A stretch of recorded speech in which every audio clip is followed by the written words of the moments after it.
Hi friends, happy Friday. I am talking to you from my room. As always, I'm wearing a bit of a sweater and a turtleneck because it's kind of chilly. It's getting down into the 60s, the 50s outside, and the heat in my room isn't working so well. So I've been sitting in my bed under some blankets and eating cookies all day to stay warm.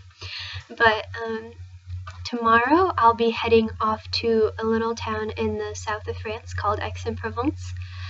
And this will be a really great lesson in spontaneity for me because I only bought the tickets yesterday, and I'm not really sure what I'm going to do once I get there, but I kind of have a small list of ideas, and we'll just see how it goes. This is really unusual for me. I'm usually much more rigid, and I'd like to blame my upbringing because my parents also function the same way. They like to know, exactly what's going to happen way in advance. It's not like college really taught me who I was so much as it gave me a space to think about and explore the concepts of who I am and who I want to be, and how to link the two and how to get where I'm going. So I guess in line with that, I wanted to share some pieces of advice that have been pretty formative in my life. The first is when I was a little girl, my grandma, we were eating ice cream together, and I was just scarfing it down, and she said, "Whoa, whoa, whoa, hang on a minute. If you eat it like that, you won't even get a chance to enjoy it. You have to enjoy the best things in life in little quantities and really savor them." And I think this kind of philosophy has been really important. And then the second piece of advice came from my fellow club member. Freshman year of college, I joined a spoken word group. So one day sophomore year, I was reading this poem that I'd worked really hard on. My voice was shaking and my knees were shaking and my heart was beating and I was stumbling over all the words.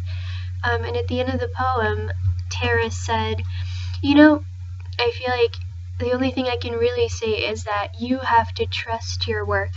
Up until that point, sharing my work had been sort of a search for approval. It was like I made something, but I have no idea what its value is, so I'm going to look for that value in the way that other people respond to it, when in reality, what I learned was that you have to look at something you wrote and know that you worked really hard on it, know that it has value because you have created it and you are the one who assigns, the value.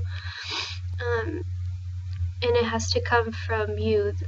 You have to know that it's a good piece of work rather than looking for somebody else to tell you that.